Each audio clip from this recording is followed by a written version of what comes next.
Children, पिछले lesson में हमने पढ़ा कि बहुत सारे ऑब्जेक्ट्स की वजह से चार्ज्ड हैं, तो इलेक्ट्रिक फील्ड लाइंस पैटर्न क्या बनती हैं, कैसे बनती हैं, जैसा आप अभी चित्र में देख भी पा रहे हैं।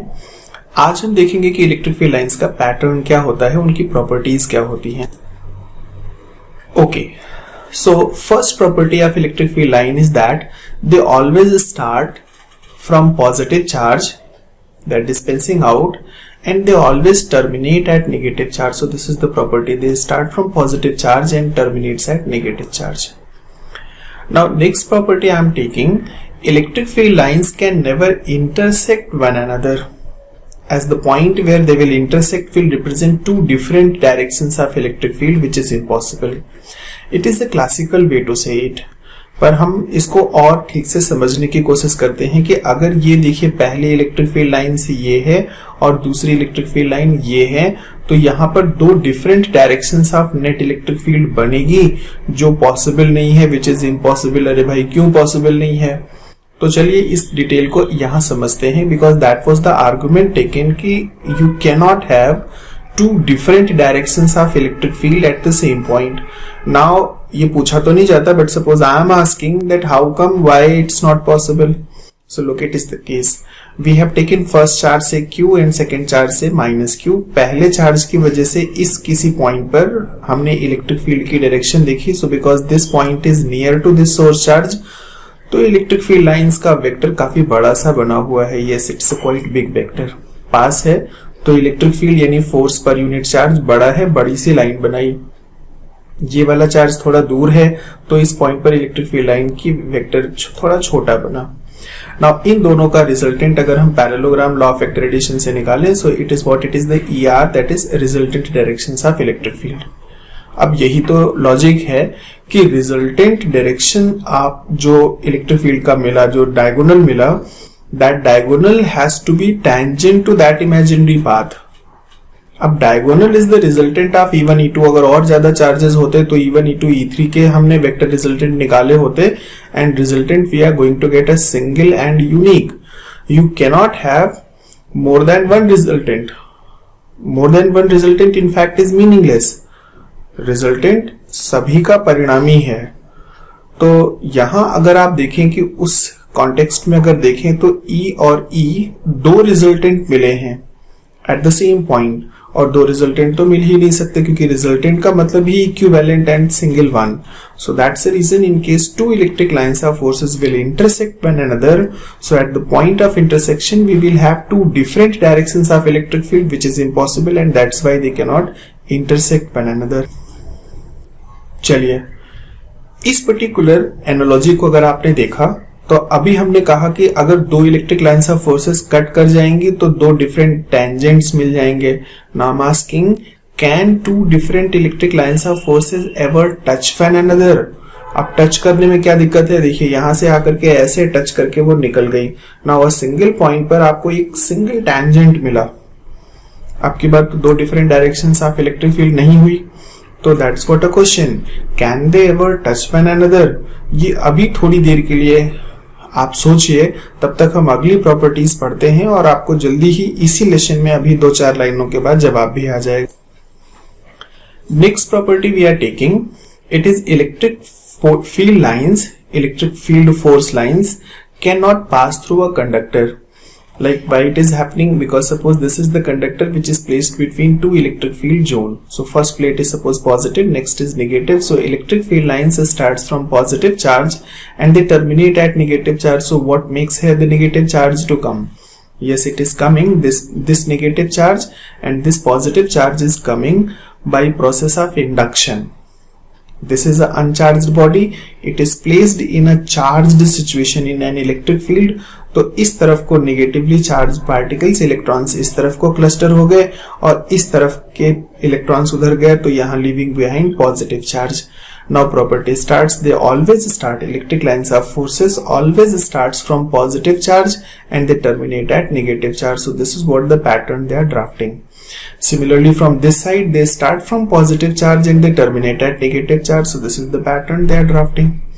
यहाँ देखें तो इसके अंदर कोई इलेक्ट्रिक फील्ड पैटर्न नहीं बना, और अगर कोई अंदर इलेक्ट्रोस्टैटिक फील्ड नहीं बना तो they are providing electrostatic shielding. Electrostatic shielding क्या है कि इसके अंदर कोई चार्ज पार्टिकल रखते तो इसके अंदर चूंकि इलेक्ट्रिक फील्ड नहीं है तो force F is equal to E into q में अगर E 0 है तो फोर्स भी 0 होगा। सो this is what, because electric lines of forces cannot pass through a conductor, so they are providing electrostatic shielding like location where you are safe to put a test charge, it will not experience any force. Fine. Next property, electric field lines of forces do not have sudden break. And why can't they have sudden break? So look, suppose this is the electric lines of force which is coming, and suppose at one single point they had a sudden break and then again it started this way. Now it cannot have this way, so explanation I am taking is step by step. You have already seen that electric lines of forces always starts away from positive charge and they terminate at negative charge. And they are not just coming out, they are not emerging and terminating in ordinary way. They are doing it perpendicularly, like when they are emerging out, they have to come out making 90-degree angle to the surface. So it is a special property, that's why it is highlighted. So first thing, that they will come out from positive charge and they will terminate at negative charge, and that too perpendicularly. They cannot choose any other option. Now let us talk in light of our question. It was the electric lines of force which was starting from something and then it had sudden break at a single point and then it started moving. Now just consider for this point, because यहाँ पर electric field lines आकर के terminate कर रही हैं, so this point must be negative. This point which has no dimension. और इसी point से इलेक्ट्रिक लाइंस ऑफ फोर्सेस बाहर निकल रही है, so the same point must be positive also. Now that's what impossible. How can a single point be both positive and negative at the same time? That's not possible, because the point is something which has got no dimension, no length, no breadth, no height. So a single point cannot adjust two different charges simultaneously having independent existence. जैसे positive negative मिलेंगे, it will become neutral. So because it is terminating, so it has to have a independent negative charge existence and it has to have a positive charge existence so that it can further initiate the line through itself.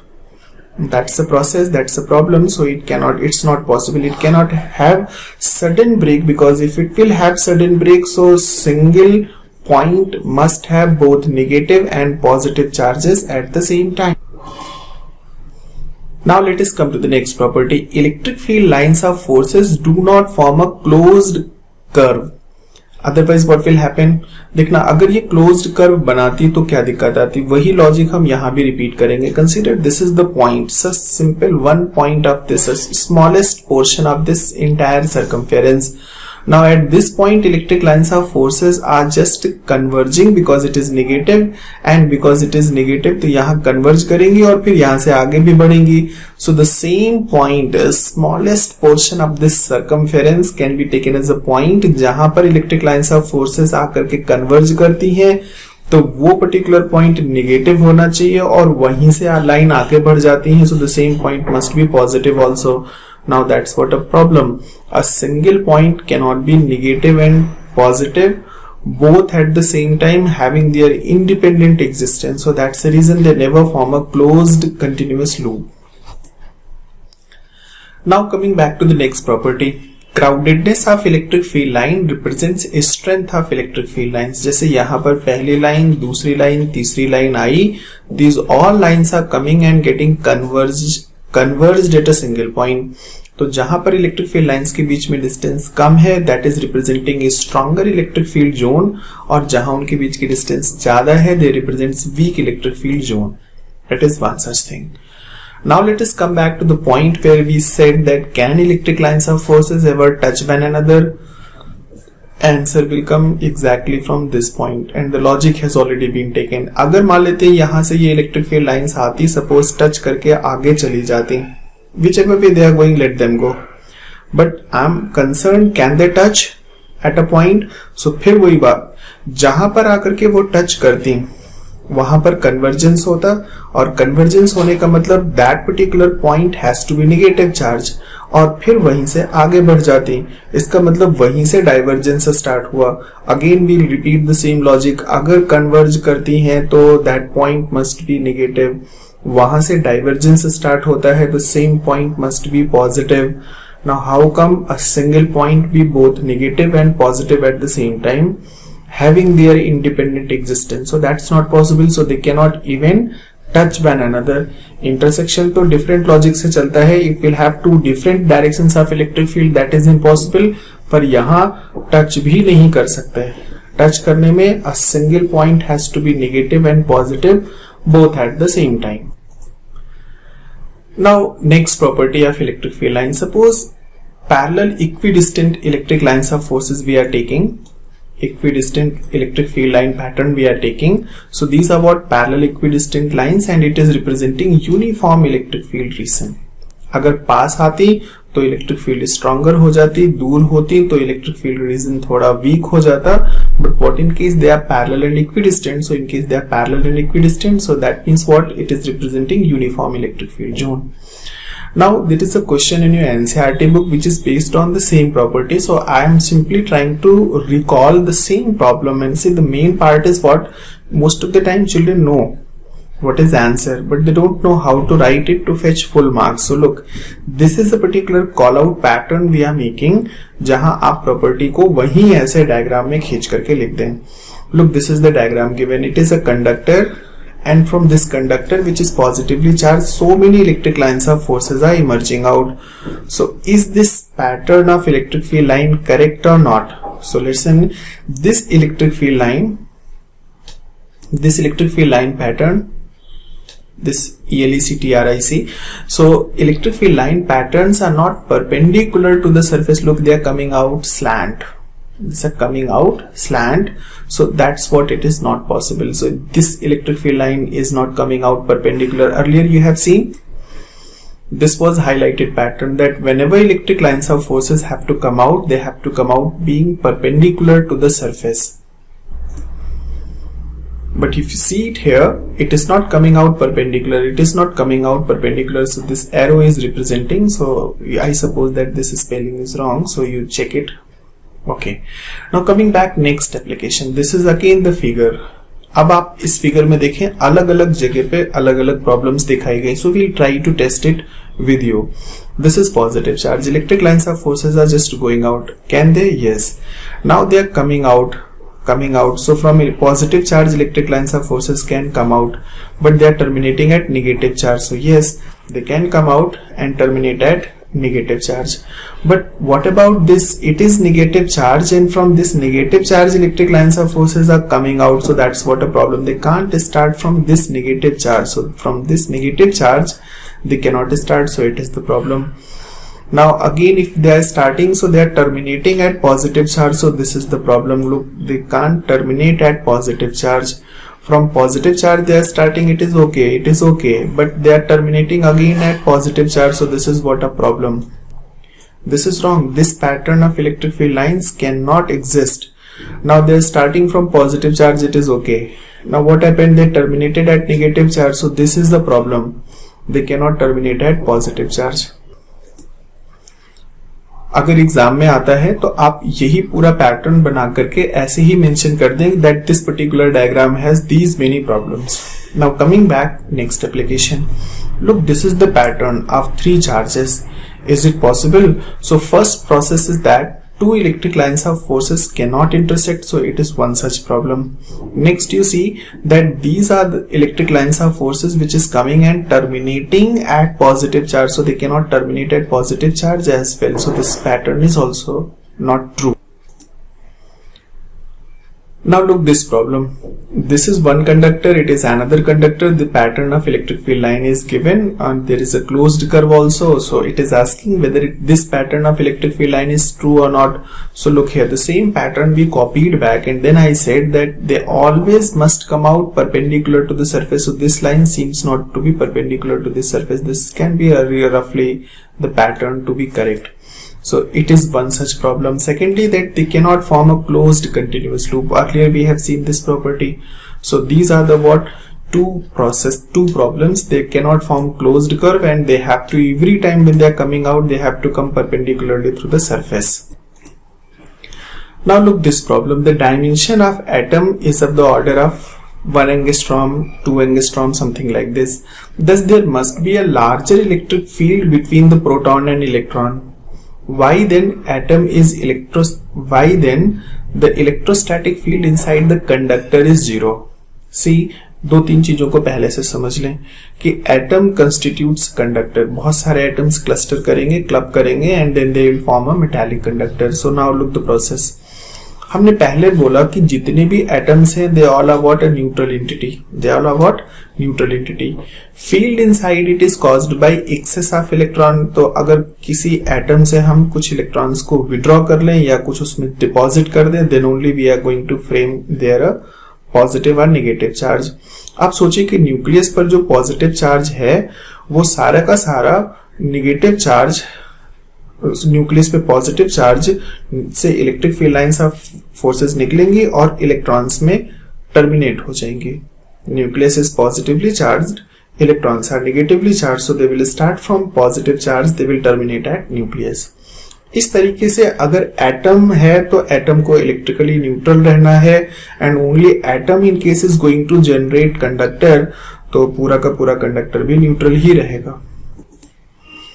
अगर electric field बनना था तो electric field तो केवल तब बन पाता जब उसमें एक्सेस इलेक्ट्रॉन होते या डेफिशिएंट इलेक्ट्रॉन्स होते. इलेक्ट्रॉन डेफिसिट होने पर या इलेक्ट्रॉन सरप्लस होने पर इलेक्ट्रिक फील्ड बनता, but as the atom is constituting conductor, so there is no reason that atom can be charged. Atom is always electrically neutral because number of electron is equal to number of proton, and charge possessed by one electron is equal to the charge possessed by one proton.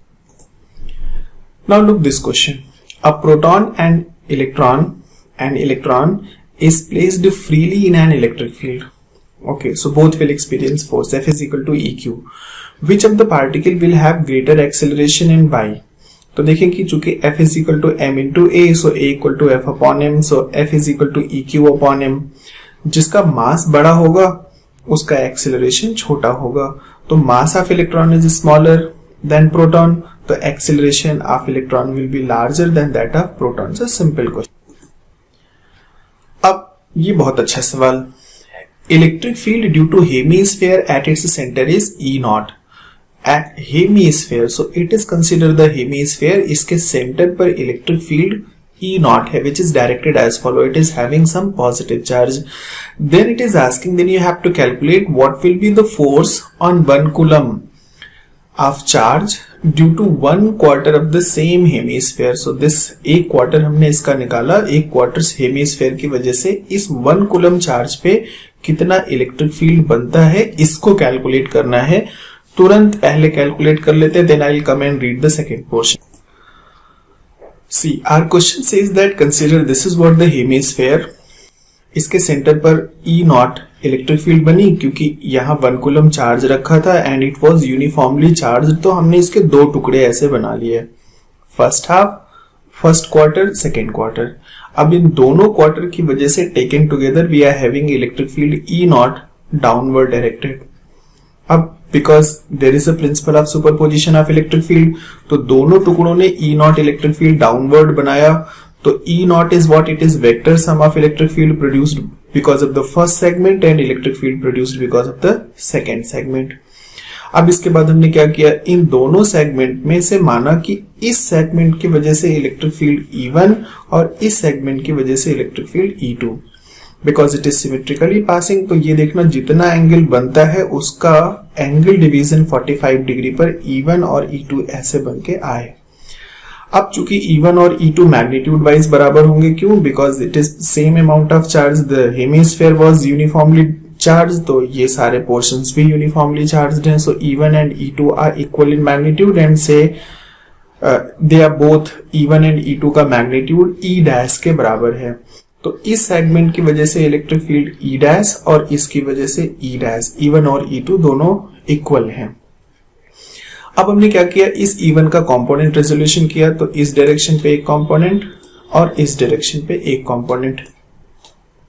इसी तरीके से E2 का component resolution किया तो इस direction पे एक component और इस डायरेक्शन पे एक कंपोनेंट, ये कंपोनेंट एक दूसरे को कैंसिल कर देंगे because it is what, it is E1 sin 45, E2 sin 45, दोनों के cos कंपोनेंट ऐड होंगे, E dash cos 45 plus E dash cos 45 is equal to E naught, which is the net electric field in this direction. It is this one.